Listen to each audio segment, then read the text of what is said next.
নমস্কাৰ বন্ধু বান্ধৱীসকল, মই গীতকুঞ্জন। আজি আপোনালোকলৈ এটা নতুন ভিডিঅ' লৈ আহিছোঁ, এটা বিশেষ ভিডিঅ' লৈ আহিছোঁ। ভিডিঅ'টো আগবঢ়াম আপোনালোকলৈ, ভিডিঅ'টো চাব স্কিপ নকৰিব। আৰু কিন্তু তাৰ আগতে কেইখনমান মিমছ দেখাইছোঁ আপোনালোকক, যিকেইখন মিমছ আজি এসপ্তাহমান আগৰ পৰা বহুত ভাইৰেল হৈ আহিছে, বহুত বিতৰ্কৰ সৃষ্টি হৈ আহিছে। সেইকেইখনক লৈ বহুত ধৰণৰ মিমছ ওলাইছে আৰু তেনেকুৱা কেইখনমান মিমছ আপোনালোকলৈ আগবঢ়াইছোঁ। মিমছ কেইখন চাওক।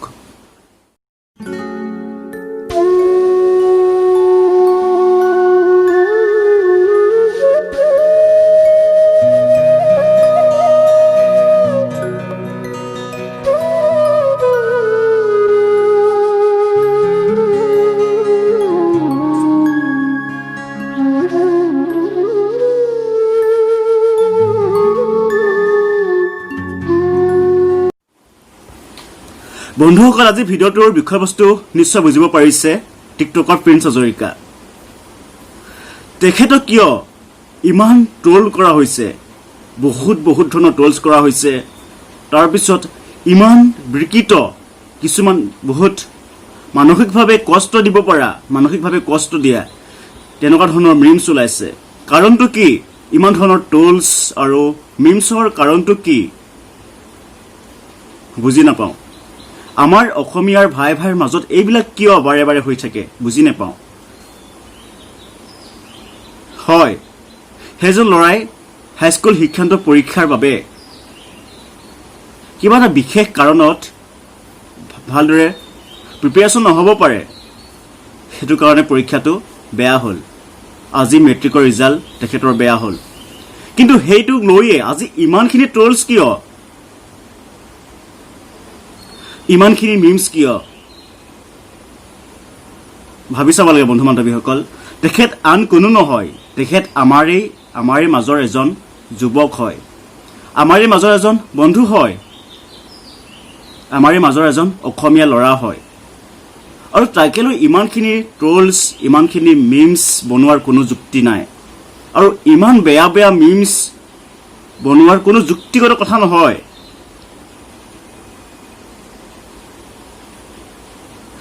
তেখেতৰ প্ৰিন্স হাজৰিকাৰ যিখন মেট্ৰিকৰ মাৰ্কশ্বিট আছিলে, সেই মাৰ্কশ্বিটখন ছ'চিয়েল মিডিয়াত ভাইৰেল কৰি দিয়া হৈছে। ছ'চিয়েল মিডিয়াত, ফেচবুক, হোৱাটছএপত সকলোতে মুকলি কৰি দিয়া হৈছে। সেই মাৰ্কশ্বিটখনৰ যোগেদি মাত্ৰ প্ৰিন্স হাজৰিকাই মানসিকভাৱে কষ্ট পোৱা নাই, সেইখনৰ যোগেদি তেখেতৰ মানে প্ৰিন্স হাজৰিকাৰ মাক দেউতাকে কষ্ট পাইছে। কাৰণ সেইখন মাৰ্কশ্বিটত, সেইখন এডমিটত প্ৰিন্স হাজৰিকাৰ পিতৃ মাতৃৰ নাম উল্লেখ আছে। চোৱাচোন, নিজৰ সন্তানৰ কাৰণে কিমানখিনি আৰু কষ্ট সহ্য কৰিব। প্ৰিন্স হাজৰিকা হ'লেও কিমানখিনি আৰু ট্ৰলছ, মিমছ মূৰত ভৰাই আগবাঢ়ি যাব, জীয়াই থাকিব। তেখেতে যদি আজি ভুল পথ এটা বাছি লয়, তেতিয়াহ'লে আপোনালোকে দায়িত্ব ল'বনে? তাৰ প্ৰিন্স হাজৰিকাৰ মাক দেউতাকৰ দায়িত্ব আপোনালোকে ল'বনে? নে আপোনালোকে প্ৰিন্স হাজৰিকাক ডাঙৰ দীঘল কৰিছিলে, নে জন্ম দিছিলে,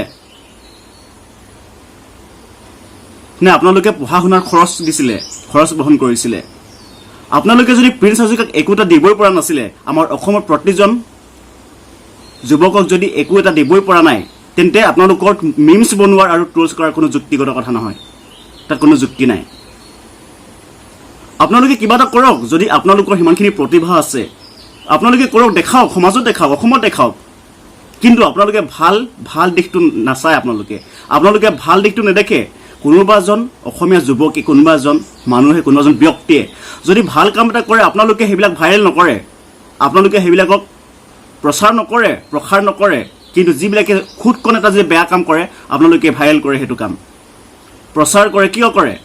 ট্ৰল কৰাত লাগি যায়, আপোনালোকে মিমছ বনোৱাত লাগি যায়। আপোনালোকে ব্যস্ত নেকি এনি টাইম যে মিমছ বনাম, কিবা এটা হ'লেই মিমছ বনাম, ট্ৰল কৰিম? আপোনালোকৰ কাম নাই, সিমানখিনিয়ে কাম নেকি ছ'চিয়েল মিডিয়াত মিমছ বনাই ভাইৰেল কৰাটো, প্ৰচাৰ কৰাটো, আপোনালোকৰ ট্ৰলছ কৰাটো? সেইটো আপোনালোকৰ কাম নেকি? সেইজন ল'ৰাই আজি মানসিকভাৱে কিমান কষ্ট পাইছে।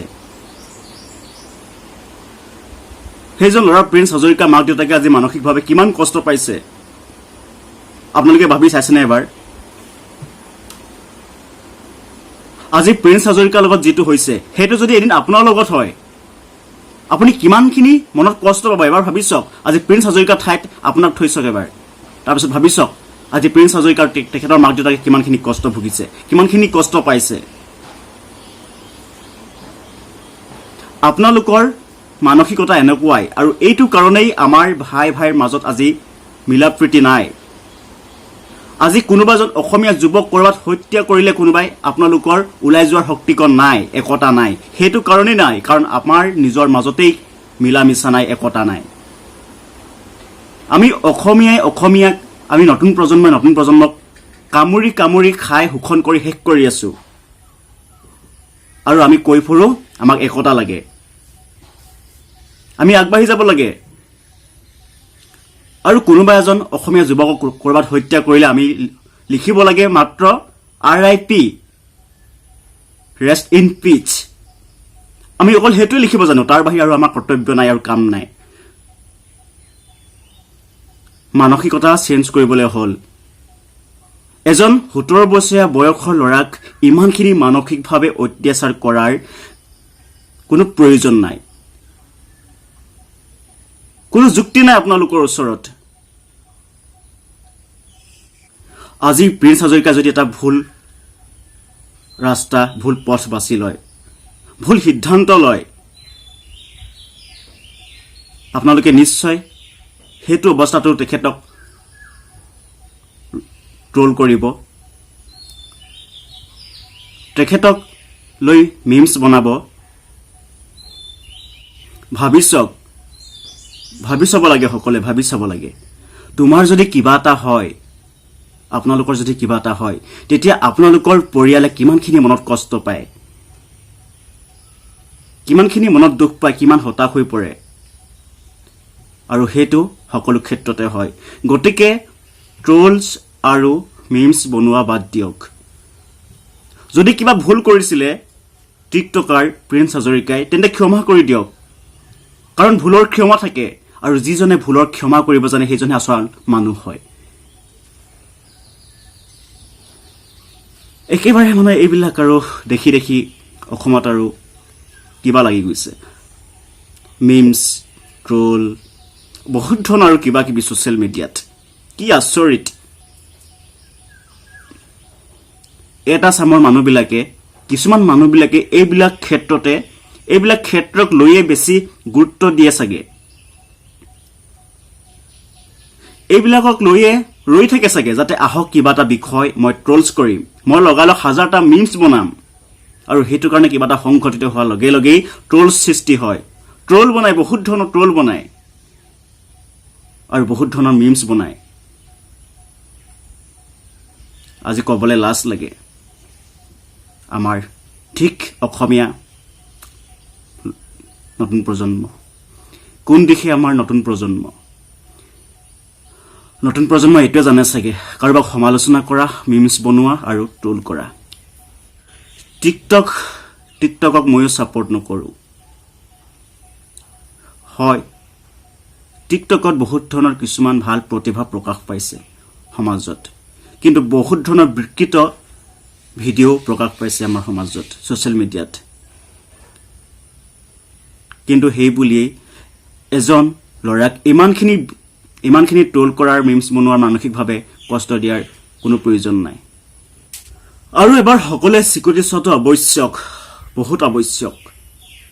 আপুনি সমাজৰ কাৰণে কি কৰি আছে, আপুনি কি কৰিছে, আপোনাৰ কি গুণ আছে, কিন্তু আপোনাৰ বিচাৰি চালে একোৱে নাপাব, শূন্য, এটা বিশাল শূন্য পাব। তাৰ মাজত নিজৰ মাজত আপোনাৰ এটা বিশাল শূন্য পাব, তাৰ বাহিৰে একো নাই আপোনালোকৰ।